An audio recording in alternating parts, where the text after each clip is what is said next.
I sat in my small bedroom that afternoon, surrounded by stacks of books piled on every available surface. Sunlight filtered through the window, casting warm shadows across the worn paperback in my hands. I was reading one of my favorites for the third time, lost in a world where words mattered more than anything else. For a few precious moments, everything felt peaceful. Then my mother's voice cut through from downstairs, sharp and familiar. "Carlo, are you reading again? When are you going to do something real with your life?" I closed the book slowly, exhaling a breath I had been holding for what felt like years.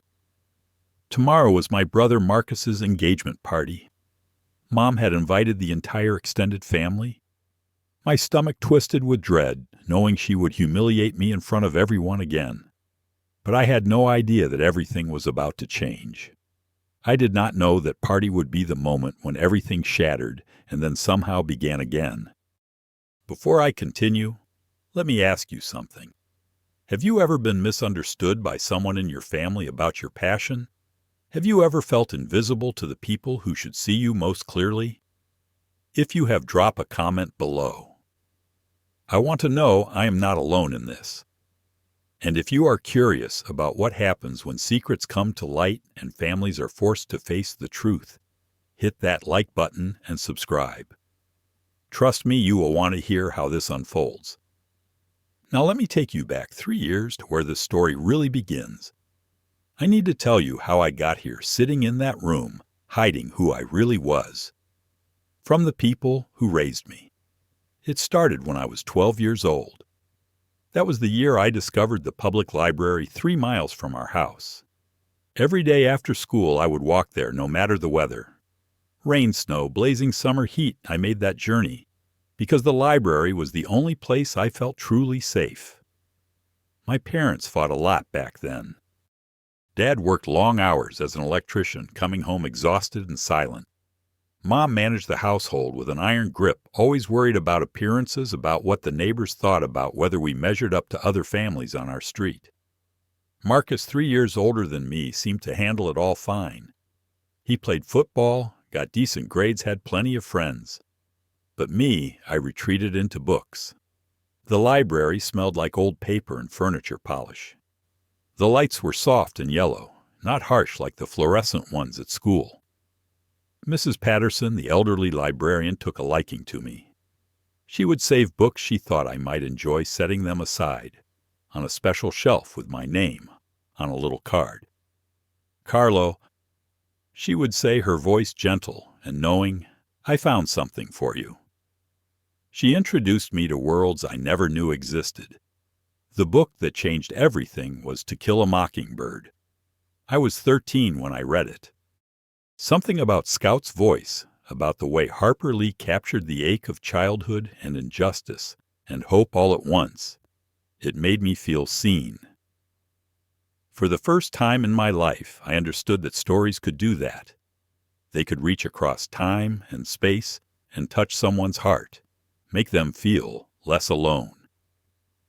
I remember closing that book and thinking, one day I want to write stories that make people feel the way I feel right now. I made the mistake of telling my mother about that dream. I was so full of hope back then, so naive. I thought she would be proud. I thought she would see my passion and nurture it. Instead, she laughed not cruelly, but dismissively. "Writing books," she said, stirring something on the stove without looking at me. "How do you plan to make a living doing that? You cannot survive on dreams, Carlo." That was the first time I felt the distance between us, the gap between who I was and who she wanted me to be. As I grew older, that gap widened into a canyon. My brother Marcus became the golden child, though he never asked for that role. Marcus studied business administration at the State University, graduated with honors, and immediately landed a job at a large real estate firm downtown. He wore suits to work, drove a new Honda Accord, brought home certificates and awards that Mom framed and hung in the living room. She would show them off to anyone who visited. "This is Marcus," she would say, her voice swelling with pride. "My successful son."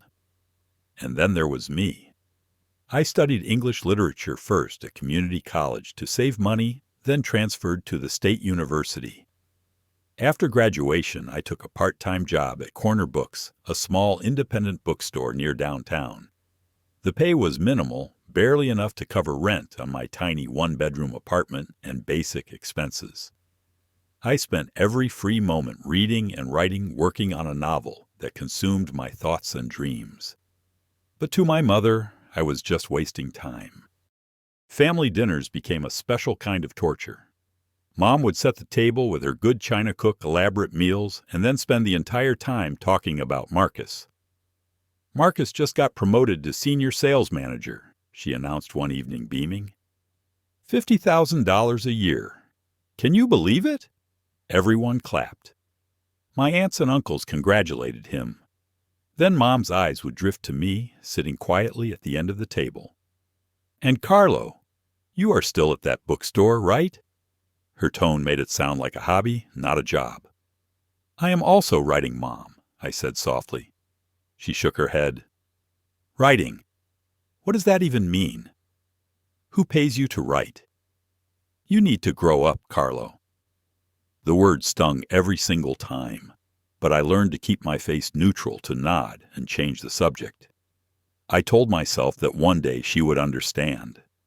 One day I would prove that my passion had value. But I never told her the truth. I never told her about James Whitmore. 3 years ago I finished my first novel. It had taken me 2 years to write, working late into the night after my shifts at the bookstore, sacrificing social life and sleep and everything else for this story that demanded to be told. I sent the manuscript to 12 different publishers. 12 rejections came back, each one a small death. Then finally, a small independent press in Boston said yes. They loved the book, they said, but they had one request. They wanted me to use a pen name. James Whitmore, they suggested. It has a literary quality to it, a gravitas that will appeal to our audience. I agreed without hesitation. At the time, I told myself it was about protecting the work, about letting it be judged on its own merits rather than on who I was. But if I am being honest, there was another reason. I was afraid. I was afraid that if I told my family I had written a book and it failed, they would mock me.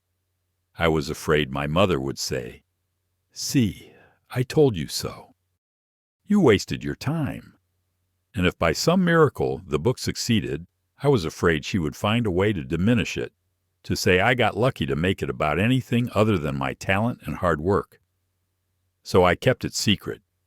I decided that if the book did well, I would tell them. But if it flopped, no one would ever need to know. The universe had other plans. Echoes of Yesterday. My first novel was released on a cold Tuesday in October. The first 3 months were slow. A few hundred copies sold, mostly to people who stumbled across it in small bookstores or online. I tried not to let the disappointment crush me. But then something shifted. A popular book blogger with a massive following reviewed it and called it a masterpiece of quiet heartbreak. Suddenly, people were talking about it. Sales picked up. Within 6 months, it had climbed to the top 50 on Amazon's bestseller list. My publisher immediately offered me a contract for 2 more books. I poured everything into the second one, The Silent Hours. That book exploded. It hit the New York Times bestseller list and stayed there for 8 weeks. Readers connected with it in ways I had never imagined. I started receiving emails from people telling me how the story had changed their lives, how it had helped them through grief, or loneliness, or loss. I was invited to book signings, literary festivals, podcast interviews. I hired a literary agent in New York who believed in my work and fought for me. The third book, Fractured Light, came out 3 months ago. It debuted at number 12 and was still climbing. Over the past 3 years, my royalties totaled around $110,000. I had a fan base of over 200,000 people across Instagram and Twitter, though they knew me only as James Whitmore. I traveled to different cities for events, always careful to keep my public appearances limited and my face mostly hidden in promotional materials. James Whitmore was a mystery, a name without a clear identity, and I wanted to keep it that way. Meanwhile, my mother had no idea. She thought I was still just Carlo, the disappointing son, who worked part-time at a bookstore and read too much. She thought I spent my days playing with books like a child, as she loved to say. And I let her believe it because I was a coward. I was too afraid to face her judgment, too afraid that even success would not be enough to earn her pride. The call came on a Wednesday afternoon. Marcus's voice was warm and excited on the other end of the line. "Hey, little brother, engagement party this Saturday. You are coming, right?" I smiled despite my anxiety. "Of course. Congratulations, Marcus. I am really happy for you." He laughed. "Thanks, man. Listen, Jenna's really excited to meet you. She loves books too, you know. She used to work in marketing for a publishing house in Chicago before she moved back here. You two will have a lot to talk about." My heart skipped. "Really?" I tried to keep my voice casual. "Yeah, she is kind of a book nerd. It will be great." He paused and his tone shifted. "And, about Mom. You know how she can be. Just try to ignore it if she starts, okay?" I forced a laugh. "Do not worry about it. I am used to it by now." Marcus sighed. "I know. And I am sorry, Carlo. You know I do not think that way about you, right?" My throat tightened. "I know, Marcus, thanks." The next few days crawled by. I tried to focus on my writing, on responding to emails from my agent about a potential film option for The Silent Hours, but my mind kept drifting to the party. I kept imagining the moment when my mother would inevitably humiliate me in front of everyone. I rehearsed staying calm, keeping my dignity, not letting her words cut me. What I did not rehearse was meeting Jenna, and I definitely did not prepare for what she would set into motion. Saturday evening arrived too quickly.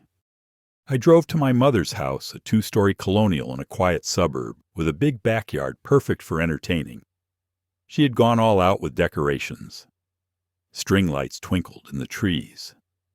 Tables were set up across the lawn with white tablecloths. A buffet stretched along one side, loaded with barbecue ribs, potato salad, coleslaw, corn on the cob, and trays of brownies and cookies. Soft music drifted from outdoor speakers.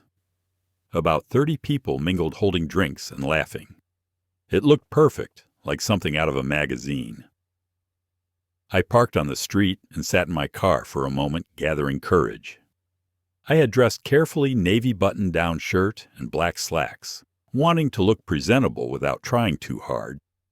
I grabbed the gift. I had brought an expensive set of crystal cocktail glasses that had cost more than my mother could imagine I could afford, paid for with royalty money she knew nothing about.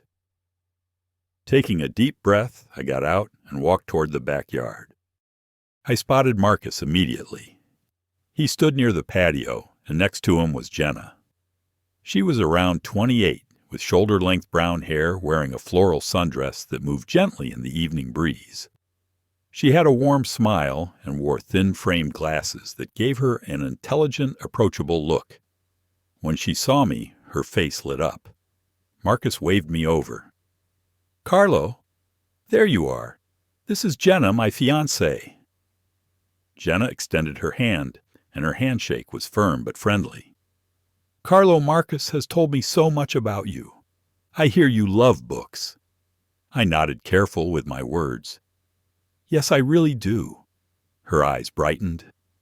"That is wonderful. What kind of books do you read?" I gave a vague answer about literary fiction and classics, trying not to reveal too much. She asked what I did for work. "I work part-time at a small bookstore, Corner Books, near downtown." Her face showed genuine interest. "Oh, which one? I used to work in publishing, so I am always curious about bookstores. I should stop by sometime." I smiled nervously. "You should. It is a nice place." We chatted for a few more minutes. Jenna was easy to talk to, not at all pretentious, despite her background in publishing. She asked thoughtful questions and listened intently when I spoke. I found myself liking her immediately. But underneath my relief at meeting someone kind, there was a current of fear. What if she recognized my name somehow? What if she connected the dots I pushed the thoughts away? James Whitmore never used photos on book covers. I had done only a handful of small, intimate book events. I was careful. I was safe. Then my mother appeared. Linda swept onto the patio in a red dress jewelry glinting in the string lights, her voice carrying across the yard, even before she reached us. She was talking to a group of relatives, but when she spotted me, her expression flickered just for a second with something I could not quite name. Disappointment, maybe, or resignation. She recovered quickly, painting on a smile as she approached. "Oh, Carlo, you made it." Her tone was flat, lacking the warmth she had shown Marcus moments earlier. "Hi, Mom. Congratulations on the engagement." I handed her the gift. She took it without much interest, setting it on a nearby table. "That is nice, dear." Then she turned to the relatives she had been talking to. "This is Carlo, my younger son. He works at a bookstore." One of my aunts, a cheerful woman named Diane, smiled at me. "That sounds lovely, Carlo." My mother waved a hand dismissively. "Yes, he is very into books, always reading. Ever since he was a child, just sitting around with his nose in a book. I keep telling him he needs to find a real career, but—" She trailed off with a little laugh that felt like a slap.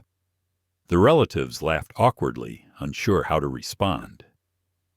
I felt my face grow hot, but I forced a smile and said nothing. Jenna, standing beside Marcus, looked uncomfortable. She glanced at Marcus, who gave her a subtle shake of his head as if to say, "Just let it go." The evening progressed, and my mother's comments escalated. During dinner, when everyone gathered around the long table in the backyard, she made a toast. "I want to thank everyone for being here to celebrate Marcus and Jenna." She began raising her glass. "Marcus has worked so hard to get where he is. Senior sales manager at just 30 years old, I am so proud of him. He is responsible, successful, and now he has found a wonderful partner." Everyone clapped. Marcus blushed but smiled. Then my mother's eyes slid toward me. "And Carlo, well, he has his hobbies. Reading. Lots and lots of reading. Sometimes I wonder if he reads more than he works." There was scattered, uncomfortable laughter. I stared at my plate, my appetite gone. But she was not done. Later, as people mingled in small groups, I overheard her talking loudly to a cluster of her friends near the dessert table. I was standing only a few feet away, pretending to look at my phone. "You know," she said, her voice projecting, "I have 2 sons, Marcus the successful one, and Carlo, the one who loves books." One of her friends tried to be polite. "Well, loving books is not a bad thing, Linda." My mother laughed a sharp, bitter sound. "Not bad. He is 30 years old and still working part-time. Still living in a tiny apartment. No girlfriend, no ambition. He just reads books all day like a child playing with toys. I honestly do not know where I went wrong with him." The words hit me like a physical blow. Like a child playing with toys. That phrase said so casually, so cruelly in front of people. I barely knew people who would go home and gossip about the disappointing Thompson son who never grew up. I felt my eyes sting, and I knew if I stayed, I would either cry or say something I would regret. So I did the only thing I could do. I walked away. I found a dark corner of the yard far from the lights and laughter near the old oak tree at the back fence. I leaned against it, trying to breathe, trying to hold myself together. I thought about leaving, just getting in my car and driving away. But that would ruin Marcus's night, and he did not deserve that. So I stayed there in the shadows alone with my humiliation. Then I heard footsteps, soft, hesitant. I looked up and saw Jenna approaching. Carlo. Her voice was gentle. Are you okay? I wiped at my eyes quickly, trying to hide the evidence. I am fine. Just needed some air. She came closer, stopping a respectful distance away. I heard what your mom said. I am really sorry. I shrugged, trying to play it off. It is okay. I'm used to it. Jenna shook her head. No one should have to get used to being treated like that. Her kindness made it harder to hold back tears. She just does not understand. To her, success means a suit and a salary and a title. Reading books is just a waste of time in her eyes. Jenna tilted her head, studying me. But you love books. That is clear. It is not just about reading for you, is it? I looked at her, surprised. What do you mean? She stepped a little closer. Marcus mentioned you love books, but the way you talk about them, the way your eyes light up, it feels like more than that. You write, do not you? My heart stopped. How did you? She smiled softly. I worked in publishing for 5 years before I moved here. I have met a lot of writers. There is a certain look in their eyes, a certain way they talk about stories. You have that look, Carlo. I hesitated, unsure how much to reveal. I do write, but it is nothing really, just something I do for myself. Jenna nodded slowly. I understand. Writing is hard, but you should not diminish it. Before I could respond, Marcus's voice called from the patio. Jenna's parents are here. Jenna glanced back, then looked at me one more time. I have to go. But Carlo, listen to me. Do not let anyone make you feel like your passion is worthless. Okay. I nodded, unable to speak. She squeezed my arm gently and walked away, leaving me standing alone in the dark, wondering if she suspected more than she was letting on.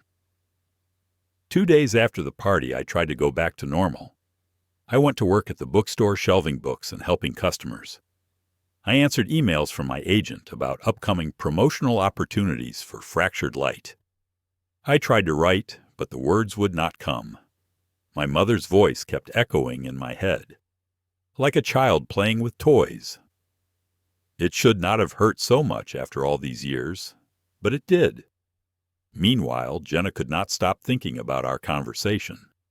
She sat at her desk in her apartment staring at her laptop, unable to shake the feeling that there was more to my story. She replayed the engagement party in her mind. The way my mother had humiliated me. The way I had spoken about books with such passion. The way I had hesitated when she asked if I wrote. Something did not add up. She opened her laptop and started searching. First she tried Carlo Corner books. Nothing useful came up. Then she tried Carlo Author. Still nothing. She sat back thinking. Writers often use pen names, especially writers who wanted privacy, who wanted their work judged on its own merit rather than who they were. She thought about what I had said, how I loved books, how reading had been my escape since childhood. What kind of books would someone like that write? She started searching for recent best-selling authors in literary fiction. She scanned through names looking for anything unusual. Then she stopped. James Whitmore. She recognized that name. The Silent Hours had been a massive hit. She had read it herself and loved it. But when she clicked on the author's bio, she found almost nothing. No photo, no personal details. Just a brief description. James Whitmore is the best-selling author of Echoes of Yesterday, The Silent Hours, and Fractured Light. He lives in the United States. Jenna frowned. That was odd. Most authors had some online presence, especially successful ones. She dug deeper. She found a few podcast interviews, all audio only. In one of them, James Whitmore mentioned the bookstore where I used to work. Jenna's pulse quickened. Carlo worked at a bookstore. She searched for images from James Whitmore's book events. There were not many, and most were taken from a distance. But she found one from a signing 2 years ago. The photo was blurry, taken from the back of the room, but she could make out a figure sitting at a table signing books. The posture, the hair, the build, they all looked familiar. She enlarged the photo as much as she could. It was still not clear, but something about it felt right. Then she remembered something else. In one interview, James Whitmore had mentioned his favorite book as a child was To Kill a Mockingbird. Marcus had told her once that Carlo's favorite book was To Kill a Mockingbird, the book that had made him fall in love with reading. The pieces were falling into place, but Jenna needed to be sure. That evening she made a decision. She found Carlo's number, which Marcus had given her, and called. The phone rang 3 times before I answered. "Hello?" My voice sounded tired. "Carlo, it is Jenna. Do you have a minute to talk?" I sounded surprised. Sure. Is everything okay?" Jenna took a breath. "I need to ask you something, and I need you to be honest with me." There was a long pause. "Okay." Jenna's heart pounded. "Do you know who James Whitmore is?" The silence on the other end was deafening. Finally, I spoke, my voice barely above a whisper. "How did you figure it out?" Jenna felt a rush of emotion, shock, excitement, validation. "I guessed, but now I know for sure." "Carlo, you are James Whitmore, are not you?" Another long silence. Then quietly, "Yes." Jenna exhaled. "Oh my God. Carlo, I have read your books. I read The Silent Hours. It is one of the most beautiful novels I have read in years. I cried at chapter 13. My voice cracked. "You really read it?" Jenna felt tears welling up. "Yes, and echoes of yesterday, too. It was stunning. Carlo, why did not you tell your family? You are a best-selling author. You should be so proud." I started to cry on the other end of the line. "You do not understand. If I had told them and the books failed, my mom would have said I wasted my time. And even now, even with the success, I do not think she would really be proud. She would find a way to make it small to say I got lucky. She has never believed in me." Jenna's voice was firm but compassionate. "You are wrong, Carlo. But even if she is not proud, that does not change the fact that you have accomplished something incredible. You are letting her define your worth, and that has to stop." There was a long pause. Then I asked, "What are you going to do?" Jenna hesitated. She had been thinking about this since she started searching. "I have an idea, but I need your permission." I sounded wary. "What kind of idea?" Jenna explained. "This Sunday there is a family dinner at your parents' house. Just Marcus, me, your mom, your dad, and you. I want to tell them the truth." I panicked. "No, Jenna, please do not." She spoke gently but firmly. "Carlo, they need to know. They need to see you for who you really are. Not because you need their approval, but because you deserve to stop hiding. You deserve to be free." I was silent for a long time. Finally, I whispered, "Okay, but please do not make her feel too bad. I do not want to hurt her." Jenna promised. "I will be careful. I promise." Sunday came too quickly. I arrived at my parents' house just before 6 in the evening. My stomach churned with anxiety. I had barely slept the night before, replaying every possible scenario in my head. Jenna had texted me earlier that day. "Trust me, it is going to be okay." I wanted to believe her. The house smelled like roast chicken and herbs. My mom had set the dining room table with her usual precision, everything perfectly arranged. My dad, Dale, sat at the head of the table, quiet as always.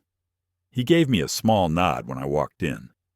Marcus and Jenna were already seated. Jenna caught my eye and gave me a reassuring smile. My mom bustled around, bringing out dishes, fussing over details. "Carlo, sit down. Dinner's almost ready." We settled in and started eating. For the first few minutes, everything was normal. Small talk about work, the weather plans for the upcoming holidays. Then my mom turned her attention to me. So, Carlo, have you thought about what I said? About finding a full-time job? You cannot work part-time at that bookstore forever. I set down my fork. I am fine, Mom. Really. She sighed the same exasperated sigh I had heard 1,000 times. Fine. You are 30 years old. Look at Marcus. He has a career, a home, a future. And you are still, what, reading books all day? You need to grow up. Marcus opened his mouth to intervene. Mom, do not... But my mom cut him off. No, Marcus. I have to say this. Carlo needs to hear it. He is wasting his life. He cannot live in a fantasy world forever. That was when Jenna spoke up. Her voice was calm, but there was steel underneath. Mrs. Thompson, can I say something? My mom looked surprised, but nodded. Of course, dear. Jenna set down her fork and looked directly at my mother. I think you have been wrong about Carlo. The table went silent. My mom's face hardened. Excuse me. Jenna did not flinch. Carlo is not wasting his life. He is not playing with books. He is creating them. The words hung in the air. Marcus looked confused. Jenna, what are you talking about? Jenna glanced at me. I gave her a small nod, giving her permission to continue. She turned back to the table. Carlo is a best-selling author. He has published 3 novels under the pen name James Whitmore. Echoes of Yesterday, The Silent Hours, and Fractured Light. All of them have been on bestseller lists. The Silent Hours was on the New York Times list for 8 weeks. Complete silence. My mom stared at Jenna, her mouth slightly open. My dad's fork clattered onto his plate. Marcus looked like he had been hit with a sledgehammer. What? My mom's voice was barely a whisper. That's not possible. Jenna pulled out her phone. She opened a browser and typed in, James Whitmore author. She turned the screen toward my mom. See for yourself. My mom took the phone with shaking hands. She read the screen, her eyes scanning the words.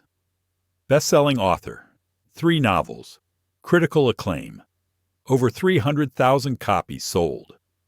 Her face went pale. Jenna continued, her voice steady. He has over 200,000 followers on social media. His books have been praised by major literary critics. He has been invited to festivals and signings all over the country. She pulled up James Whitmore's Instagram on her phone and handed it to Marcus. Marcus scrolled through, his expression shifting from shock to awe. Holy crap. Carlo, this is really you. I knotted my throat too tight to speak. My dad stood up slowly and walked over to me. He put a hand on my shoulder, and I saw tears in his eyes. Son, I am so sorry. I should have asked. I should have known. I shook my head. Dad, it is okay. But he shook his head firmly. No, it is not okay. I am proud of you. My mom sat frozen, staring at the phone. Finally, she looked up at me. Why did not you tell me? Her voice broke. I took a shaky breath. Because I was scared. Scared you would not believe me. Scared you would say I got lucky. Scared that even if I succeeded, it still would not be enough for you. My mom flinched as if I had struck her. Carlo, I kept going, the words pouring out now. You have spent my entire life making me feel like I was not good enough, like my passion was childish and worthless. Do you know what it is like to hear your own mother say you are playing with books like a child? To be told you are a disappointment in front of the entire family? Tears started rolling down my mom's face. I did not mean... I cut her off, my voice breaking. But you did. And I believed you. For so long I believed I was a failure because you said I was. So I hid. I built this whole other life where I was successful and respected, and I kept it secret because I could not bear the thought of you tearing it down too. The room was silent except for my mom's quiet sobs. Jenna spoke softly. Mrs. Thompson, Carlo has accomplished something extraordinary. He deserves to be celebrated, not hidden. And he deserves a mother who sees him for who he is. My mom looked at me, really looked at me maybe for the first time in years. "What do you write about?" she asked, her voice small. I wiped my eyes. "I write about people, about loss and hope and finding yourself, about the things we carry and the things we have to let go." She nodded slowly. "Can I read them?" I felt something crack open in my chest. "Yes, Mom, of course." The week after that dinner was strange and painful and fragile. My mom did not call me right away.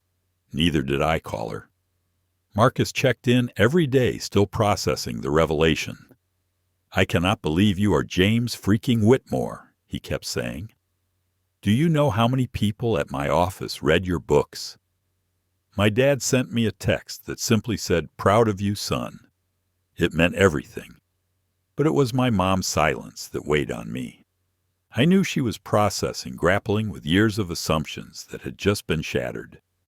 I tried to focus on my work on the new novel I was writing, but my mind kept drifting back to her. Then 2 weeks after the dinner, I got a text. "I bought your book. Echoes of Yesterday. I am going to read it." My heart raced as I typed back. "Thank you, Mom." I did not hear from her for another week. During that time, I imagined every possible outcome. Maybe she would hate it. Maybe she would find it pretentious or boring. Maybe she would still find a way to make it about my shortcomings. But then she called. I answered on the first ring. "Mom!" Her voice was thick with emotion. "Carlo, I finished the book." I held my breath. "What did you think?" There was a long pause. Then she said, "It is beautiful. I cried at the end. I did not know you could write like that. I did not know you had so much inside you." Tears spilled down my face. "Really?" She was crying too now. "Really. And Carlo, I am so sorry. I am sorry I did not see you. I am sorry I made you feel small. I was wrong. I was so wrong." I could barely speak. "Mom, you do not have to—" She cut me off. "Yes, I do. I spent so long thinking success looked one way, and I did not see that you found your own path. I did not see how talented you are, how brave you are. I am ashamed of myself." We talked for over an hour that night. She asked me about my writing process, about the stories, about what inspired me. She asked questions I never thought she would care about. And for the first time in my life, I felt like she was really listening. Over the next few weeks, she read all 3 of my books. She called me after each one. "The silent hours made me sob," she said. "That scene in chapter 10, with the letter, I felt it in my bones." She started attending an online book club for James Whitmore fans. She did not tell them she was my mother, but she participated in discussions, defended my work, celebrated it. Slowly, painfully, our relationship began to heal. 3 months later, I made a decision. I could not live as 2 people anymore. James Whitmore and Carlo Thompson had to become one. I wrote a long post for James Whitmore's social media accounts. The title was simple. "It is time to introduce myself."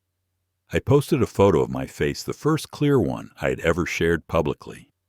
And I wrote about my journey, about using a pen name to protect my work, about keeping my identity hidden because I was afraid, about finally being ready to live as my whole self. The response was overwhelming.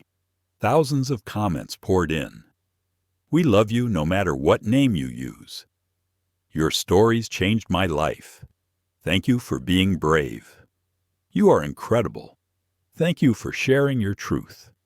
My publisher was supportive. My agent was thrilled. And my family, for the first time, knew all of me.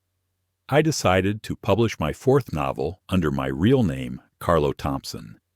The dedication read, "To my mother who learned to see me." And to Jenna, who helped her see.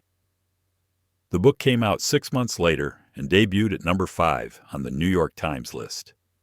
A year after that terrible engagement party, I held my first book signing as Carlo Thompson at a large bookstore in the city. The line stretched out the door. Readers brought worn copies of my books, told me how the stories had impacted them, asked for photos. It was surreal and beautiful and terrifying all at once. And in the middle of that long line, I saw my mother. She stood there quietly, clutching a hardcover copy of my new book, tears streaming down her face. When she reached the front of the line, I stood up and hugged her. She held me tight and whispered, "I am so proud of you, Carlo. I love you." I signed her book with shaking hands. To Mom, thank you for learning to see. I love you. She took the book, pressed it to her chest, and smiled at me. It was a smile I had waited 30 years to see.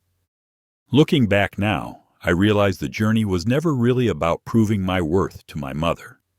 It was about learning that my worth did not depend on her approval or anyone else's. For so many years, I let her words define me.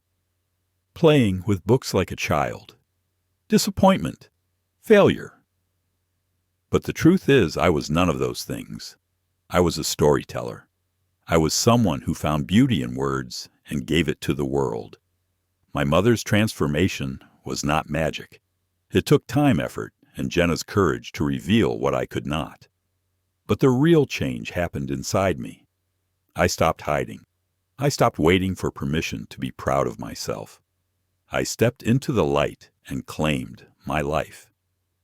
If you are reading this or listening to this story and you have ever felt invisible to someone you love, I want you to know something. Your value does not shrink because someone fails to see it. Keep doing what you love. Keep creating, building, dreaming. The right people will see you. And even if they do not, you will see yourself. And that is enough. As for my mom, she is now my biggest fan. She has read all my books twice. She started a book club with her friends, where they dissect every chapter. Last week, she called me and said, "Carlo, when is the next one coming out? My book club is waiting." I laughed and told her, "I am working on it, Mom." And for the first time in my life, I felt completely free. Sometimes the people who hurt us the most are the ones who need to learn the most. And sometimes the best thing you can do is not seek revenge. It is simply living your truth so loudly, so fully, that they cannot ignore it anymore. That is real power. That is real freedom. So let me ask you this. Have you ever hidden a part of yourself because you were afraid of judgment? Have you ever felt underestimated by the people who should believe in you? Most. Drop a comment below and share your story. I want to hear from you. And if this story resonated with you, if it made you feel seen or gave you hope, please hit that like button. Subscribe to this channel so you do not miss more stories about finding courage, claiming your truth, and becoming who you were meant to be. Share this video with someone who needs to hear it, someone who is still hiding their light because they are afraid. Let us build a community of people who refuse to shrink anymore. Thank you for listening to my story. Thank you for being here. I hope you carry this with you. You are not defined by the people who cannot see you. You are defined by the truth you carry inside. Go live it. Be free. And never ever apologize for being exactly who you are. Until next time, take care of yourselves. You are worth it.